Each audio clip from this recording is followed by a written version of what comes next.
Hello students, आप सभी का स्वागत है जेआरएफ अड्डा चैनल पे। अगर आप लोग एक परमानेंट जॉब के लिए देख रहे हैं तो अभी बहुत ही अच्छी अपॉर्चुनिटी आई है और बहुत बल्क के अंदर ये अपॉर्चुनिटी आई है। सो एम्स की तरफ से एक कॉमन एंट्रेंस टेस्ट कंडक्ट किया जाता है जिसमें बहुत सारी पोजीशंस निकलती हैं जो अभी अभी इसका नोटिफिकेशन आया है। सो इसको आज हम डिस्कस करने वाले हैं। ओवरऑल 4576 पोस्ट आई हैं। सो सभी तरह के स्टूडेंट यहाँ अप्लाई कर सकते हैं। अगर आपने 12th किया है, अगर आप ग्रेजुएट हैं या पोस्ट ग्रेजुएट हैं, सबके लिए अलग अलग वैकेंसीज अवेलेबल हैं। सो इस पूरे वीडियो में हम इसको डिटेल में डिस्कस करने वाले हैं। सो सबसे पहले मैं ओपन कर रही हूँ एम्स की वेबसाइट। सो amsexams.ac.in, इसके अंदर रिक्रूटमेंट सेक्शन में जब आप जाते हो तो कॉमन रिक्रूटमेंट एग्जामिनेशन CRE इस ऑप्शन पे आप क्लिक कीजिएगा तो ये पर्टिकुलर लिंक ओपन हो जाएगा। अब इसमें जब आप व्यू डिटेल्स पे करेंगे तो ये थर्ड वाला पेज ओपन होगा जिसमें डिस्क्रिप्शन के अंदर दिया हुआ है एडवर्टाइजमेंट, नोटिफिकेशन और इसके बाद में log in to apply and create new account. So यहाँ पे अगर आपको अप्लाई करना है तो लॉग इन टू अप्लाई इस लिंक पे जाएंगे। सो सबसे पहले हम नोटिफिकेशन देख लेते हैं। एक छोटा सा नोटिफिकेशन आया है जिसमें इंपॉर्टेंट डेट्स वगैरह दी हुई हैं। सो ये मैंने ऑलरेडी ओपन किया हुआ है नोटिफिकेशन। सो नीचे जाके देखेंगे, हाँ, ये पर्टिकुलर जितने भी एम्स के अलग अलग सेंटर हैं और उनसे रिलेटेड जो और भी ऑर्गेनाइजेशंस हैं उन सभी के अंदर यहाँ पे वैकेंसीज निकली हैं। ऑनलाइन एप्लीकेशन आपको करना है। स्टार्ट डेट है 7 जनवरी और क्लोज डेट है 31 जनवरी। So 31 January is the last date, उससे पहले पहले आपको अप्लाई करना होगा। Now date of issuing of admit card, तो जो आपका एग्जामिनेशन डेट है which is 26 to 28 February. Exam की डेट भी बता दी है, 26 से 28 फरवरी एग्जाम होने वाला है। उसके 3 दिन पहले आपका एडमिट कार्ड आपको मिल जाएगा। इंटीमेशन ऑफ सिटी इस एग्जाम से 1 वीक पहले आपको बता दिया जाएगा। अब यहाँ पे आ जाते हैं एप्लीकेशन फीस पे। सो जनरल और ओबीसी कैंडिडेट्स को 3000 रुपीज़ की फीस पे करनी है। SC ST और EWS कैटेगरी कैंडिडेट्स को 2400। पर्सन विद डिसेबिलिटीज यहाँ पे एग्जेम्प्टेड है, कोई फी पे नहीं करनी है। सो यहाँ पे पूरा डिटेल दिया हुआ है किस तरह से आप अप्लाई करेंगे। सो पूरा अगर डिटेल में हम इसको देखना चाहें तो एक अलग से, जैसे कि यहाँ पे इस पे एक और लिंक था नोटिफिकेशन के अलावा, एडवर्टाइजमेंट और नोटिफिकेशन। सो जो कंप्लीट हमारा जो नोटिफिकेशन है, जो कंप्लीट एडवर्टाइजमेंट है, वो यहाँ पे हम देख लेते हैं। सो इस लिंक को जब आप ओपन करेंगे 207 पेजेस का ये कंप्लीट नोटिफिकेशन है। सो इंपॉर्टेंट डेट्स जैसे कि हम ऑलरेडी देख चुके हैं, 26 से 28 फरवरी एग्जाम है। 7 जनवरी से 31 जनवरी तक आपके फॉर्म फिल होंगे। ये पूरा यहाँ पे डिटेल में दिया हुआ है। अब कहाँ कहाँ पे वैकेंसीज हैं देखिए, जगह जगह जितने भी एम्स हैं उन सब के अंदर हैं। और उसके अलावा जो ICMR के अलग अलग सेंटर्स हैं, ICMR के सेंटर्स पे यहाँ पे अलग से और वैकेंसीज हैं। कुछ rural health training centre, Vardhman Mahavir medical college और इस तरह से और भी कई सारे इंस्टीट्यूट्स हैं जिनके अंदर ये पोजीशंस आई हैं। सो अब आगे बढ़ते हैं स्टूडेंट्स। एप्लीकेशन प्रोसेस क्या रहेगा। जो भी आप अप्लाई करना चाहें आपको कॉमन रिक्रूटमेंट एग्जामिनेशन 24 देना पड़ेगा ग्रुप B और C पोस्ट के लिए, और इसके लिए आपको यहाँ पे अप्लाई करना है। सो अप्लाई करने के लिए जो लिंक था अभी मैंने बताया था, एस्पायरिंग एप्लीकेंट्स, तो आपको बेसिकली ऑनलाइन मोड से ही यहाँ अप्लाई करना है। ऑनलाइन मोड से ही आप यहाँ अप्लाई कर सकते हैं। All applicants are advise to keep a copy of registration slip with them along with proof of payment. So आपको रजिस्ट्रेशन करवाना होगा ऑनलाइन अप्लाई करने से पहले, और आपका जो पेमेंट स्लिप है उसको आप अपने पास में ध्यान से रखिएगा। नाउ पूरी डिटेल्स यहाँ दी हुई हैं और क्या क्या प्रोसेस रहेगा। नाउ चॉइस ऑफ प्रेफरेंस, इस वाले पॉइंट को देखिए। Order of choice, so basically एक ही पोस्ट मल्टीपल जगहों पे, अलग अलग जगह पे जो एम्स के इंस्टीट्यूट है वहाँ के लिए सेम ही पोजीशंस अवेलेबल हैं। सो आपको चॉइस ऑफ प्रेफरेंस भरना है कि आप कौन सी पोस्ट के लिए फिल कर रहे हैं और आपका प्रेफरेंस क्या रहेगा। सो प्रेफरेंस आपको फॉर्म फिल करते टाइम यहाँ पे डालना है। एक्सपीरियंस अगर आपके पास है तो एक्सपीरियंस सर्टिफिकेट लगाना होगा। ऑलरेडी कहीं जॉब कर रहे हैं तो NOC नो ऑब्जेक्शन सर्टिफिकेट आपको लगाना होगा। अब आ जाते हैं एज रिलैक्सेशन पे। SC ST कैंडिडेट्स को 5 इयर्स का एज रिलैक्सेशन मिलेगा, OBC को 3 इयर्स का और PWBD को 10 इयर्स का रिलैक्सेशन मिलेगा। और भी कैटेगरीज का दिया हुआ है यहाँ पे, सो आप देख सकते हैं। अब यहाँ पे जो सर्टिफिकेट्स हैं वो किस तरह के होने चाहिए। इंटरनेशनल, पूरा नेशनल लेवल के जो SC ST के जो सर्टिफिकेट्स बनते हैं जो ऑल ओवर इंडिया चलते हैं वो आपको यहाँ पे बनाने होंगे। ऑलराइट, सो इसको एक बार थोड़ा ध्यान से आप देख लीजिएगा। एप्लीकेशन फ़ी हम डिटेल में डिस्कस कर चुके हैं। एग्जामिनेशन सेंटर्स यहाँ पे बताया हुआ है, जितने भी मेजर स्टेट्स और यूनियन टेरिटरीज हैं इंडिया के अंदर। सो जितनों में आप जितने एप्लीकेशंस आते हैं उसके ऊपर डिपेंड करता है exactly all to allot the city or state across India to any candidate irrespective of choice of state made in the application and no correspondence will be entertained. So आपसे choice मांगी जाएगी, लेकिन अगर number of candidate ज़्यादा हो जाता है तो उस कंडीशन में हो सकता है आपका जो जगह है उसको चेंज कर दें। अब एडमिट कार्ड एग्जाम से 3 दिन पहले और जो सिटी इंटीमेशन है वो एग्जाम से 1 हफ्ता पहले आपको दे दिया जाएगा। एग्जाम के पैटर्न पे आ जाते हैं। 90 मिनट्स का एग्जाम होने वाला है, जिसमें 100 एमसीक्यू आएंगे 400 मार्क्स के। सो हर एक क्वेश्चन 4 नंबर का है यहाँ पे। So 25 MCQs related to general knowledge and aptitude, knowledge of computer, और इसके अलावा जो बाकी 75 एमसीक्यूज हैं will be related to domain of respective group. कौन से ग्रुप में आप एग्जाम दे रहे हैं उससे रिलेटेड क्वेश्चंस यहाँ पे पूछे जाएंगे। So the syllabus will be in accordance with education, qualification and experience. So अगर सपोज आपसे ग्रेजुएट मांगा है तो ग्रेजुएट लेवल का जो सिलेबस है वो यहाँ पे पूछा जाएगा related to the concern subject. So now question paper को 5 सेक्शन में डिवाइड किया गया है और हर एक सेक्शन को सॉल्व करने के लिए आपको 18 मिनट दिए जाएंगे। सो हर एक सेक्शन में मतलब 18 मिनट में आपको 20 क्वेश्चन सॉल्व करने हैं।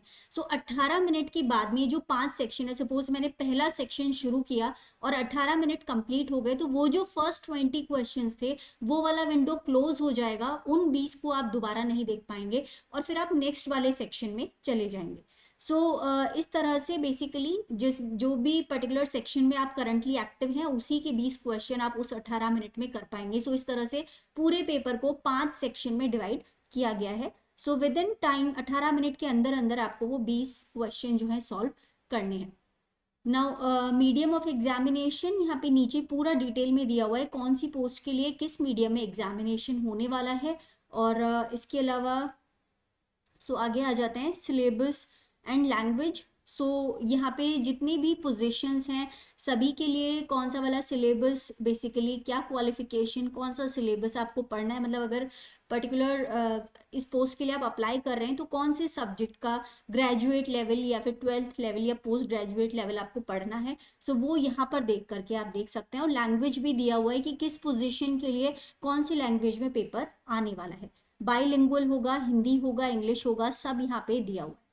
अब आ जाते हैं जनरल कंडीशंस, यहाँ कुछ दी हुई हैं, इनको ध्यान से एक बार आप देख लीजिएगा। ना आगे चलते हैं तो यहाँ पर पूरा एसेंशियल क्वालिफिकेशंस का डिटेल दिया हुआ है। जैसे असिस्टेंट डाइटिशियन है, ये काफ़ी सारे एम्स के अंदर अवेलेबल है और यहाँ पे एमएससी फूड एंड न्यूट्रिशन मांगा गया है सभी में।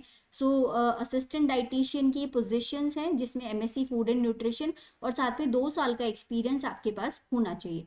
Now coming to the next one, that is demonstrator dietitian. So यहाँ पे ग्रेजुएट या पीजी डिप्लोमा डाइटिक्स या न्यूट्रिशन या बीएससी होम साइंस हो आपके पास। डिजायरेबल है masters degree in concern subject. So यहाँ पर आपका जो एज लिमिट है, ऊपर वाले असिस्टेंट डाइटिशियन का 35 था, इसका 30 ईयर्स है।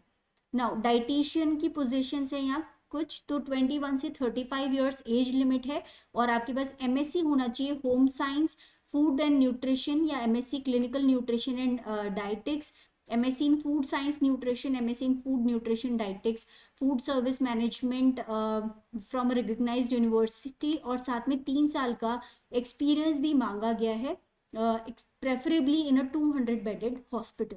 सो ये जो पर्टिकुलर एसेंशियल क्वालिफिकेशन है वो सभी का सेम है इस पर्टिकुलर डाइटिशियन पोस्ट के लिए, जो अलग अलग सेंटर्स पे एम्स के मांगे गए हैं। नाउ असिस्टेंट एडमिनिस्ट्रेटिव ऑफिसर, तो असिस्टेंट के लिए मिनिमम 3 साल का बैचलर्स डिग्री होना चाहिए, किसी भी डिसिप्लिन में हो सकता है। आपको वर्किंग नॉलेज होना चाहिए कंप्यूटर का, 30 ईयर्स मैक्सिमम एज लिमिट है। सो ये सेम असिस्टेंट की काफ़ी सारी पोजीशंस हैं। इसके बाद में असिस्टेंट एडमिनिस्ट्रेटिव ऑफिसर, सो यहाँ पे डिग्री होना चाहिए रिकग्नाइज्ड यूनिवर्सिटी से, आपके पास एमबीए, ये डिज़ायरेबल है, ओके, एसेंशियल नहीं है। मतलब अगर आपके पास एमबीए या पीजी डिप्लोमा होता है मैनेजमेंट में तो आपको ज़्यादा प्रेफर किया जाएगा। अदरवाइज बेसिक जो एसेंशियल क्वालिफिकेशन है यहाँ पे वो आपके पास डिग्री होनी चाहिए बस एक, ठीक है। और 21 to 30 ईयर्स यहाँ पे एज लिमिट है। सो स्टूडेंट्स काफ़ी सारी वैकेंसीज यहाँ पर हैं, तो एक बार आप ध्यान से देख लीजिएगा कि कौन सी वाली पर्टिकुलर वैकेंसी के लिए आप जो एसेंशियल क्वालिफिकेशन है उसको फुलफिल करते हैं। सो जैसे यहाँ पे डिग्री मांगा गया है proficiency in computers for junior administrative officer, और इस तरह से बहुत सारी वैकेंसीज हैं। सो अगर मैं सबको पढ़ने बैठी तो आई थिंक घंटों का टाइम लग जाएगा।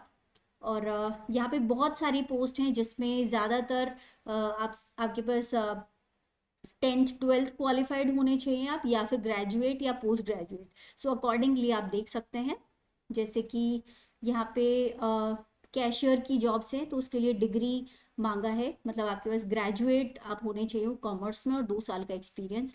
सो इसी तरह और भी बहुत सारी वैकेंसीज हैं जिनको आप देख सकते हैं यहाँ पर। सो एक बार इस पूरे एडवर्टाइजमेंट को आप देख लीजिएगा ध्यान से। सो ऑलमोस्ट 200 पेजेस का ये पूरा एडवर्टाइजमेंट है, जिसके अंदर जो ये एसेंशियल क्वालिफिकेशन वाला पर्टिकुलर पार्ट है ये आई थिंक 100 से भी ज़्यादा पेजेस का है। तो इसको आप एक बार कौन कौन सी पर्टिकुलर जॉब के लिए आप इंटरेस्टेड हैं उसके लिए आप फॉर्म फिल कर सकते हैं। ठीक है, hostel warden then personal assistant to principal. So यहाँ पे काफ़ी सारी अलग अलग तरह की जॉब्स हैं। Pharmacist, then nursing officer, so BSc nursing चाहिए। देन आगे store officer, store keeper, then medical record assistant, dietitians वगैरह। अच्छा, यहाँ पे टोटल वैकेंसीज भी दे रखी हैं, काफ़ी सारी इंजीनियर्स के लिए भी पोस्ट हैं बीच बीच में। ठीक है, तो यहाँ पे एक बार देख लीजिएगा, यहाँ पूरा डिटेल में दिया हुआ है। जब आप प्रेफरेंस भरें तो आप देख लीजिएगा कि किस सेंटर पे पर्टिकुलर पोजीशन के लिए ज़्यादा वैकेंसीज हैं, तो उस प्रेफरेंस में आप अपना फॉर्म फिल कर सकते हैं। जैसे junior administrative officer AIIMS Bhopal के अंदर 11 पोजीशन है, और बाकियों के अंदर 2 5 1 इस तरह से पोजीशंस हैं जो कि कम है कंपैरेटिवली। तो अकॉर्डिंगली देख करके आप इसके अंदर और फिल कर सकते हैं। सो टोटल 4700 के आसपास बहुत सारी वैकेंसीज हैं जिनके लिए आप अप्लाई कर सकते हैं यहाँ पे। सो स्टूडेंट्स इसको एक बार डिटेल में देख लीजिएगा पूरे ब्रोशर को, तो आपको समझ में आ जाएगा। और लिंक मैं ऑलरेडी आपको बता चुकी हूँ। सो लास्ट में यहाँ पे जो एनेक्चर्स हैं वो दिए हुए हैं आपके अपेंडिसेस की, किस तरह का आपको सर्टिफिकेट बनवाना है। सो वो सब आप इस अकॉर्डिंग बनवा सकते हैं। सो नाउ यहाँ पर वो पूरा दिया हुआ है, create a new account and log in to apply. So जब आप लॉग इन टू अप्लाई करते हैं तो सबसे पहले आपको रजिस्ट्रेशन करना होगा, फीस पे करनी होगी, जिसके बाद में आप अप्लाई कर पाएंगे जिस भी पोजीशन के लिए आप अप्लाई करना चाहते हैं। सो स्टूडेंट्स आई होप आप लोगों के लिए ये इन्फॉर्मेशन काफ़ी यूज़फुल रही होगी, और अगर आप एक जॉब के लिए देख रहे थे तो काफ़ी अच्छी अपॉर्चुनिटी है, ज़रूर आपको अप्लाई करना चाहिए एम्स के लिए। वहाँ से आप एक्सपीरियंस लेकर के और भी तरह की चीज़ों में और दूसरी पोजीशंस में एंटर कर सकते हैं। तो एक तरह से अंदर घुसने के लिए बहुत सही रास्ता है आप लोगों के लिए, तो ज़रूर अप्लाई करना चाहिए। इसके अलावा अगर CSI नेट दिसंबर 2024 की प्रिपरेशन कर रहे हैं तो लाइफ साइंसेज के अंदर एक 10 प्रैक्टिस टेस्ट का टेस्ट सीरीज आपको मिल जाएगा at an offer price of 699। So JRF Adda की एप्लीकेशन को डाउनलोड कर लीजिए, वहां आपको ये मिल जाएगा प्रैक्टिस टेस्ट आपको। So students that is all for this video. I hope video was useful for you. ज़रूर लाइक कीजिएगा अगर आपको पसंद आया हो, एंड अपने फ्रेंड्स के साथ इस इंपॉर्टेंट इन्फॉर्मेशन को ज़रूर शेयर कीजिएगा, एंड चैनल को सब्सक्राइब करना नहीं भूलिएगा। आपका सब्सक्रिप्शन ही हमारा मोटिवेशन है।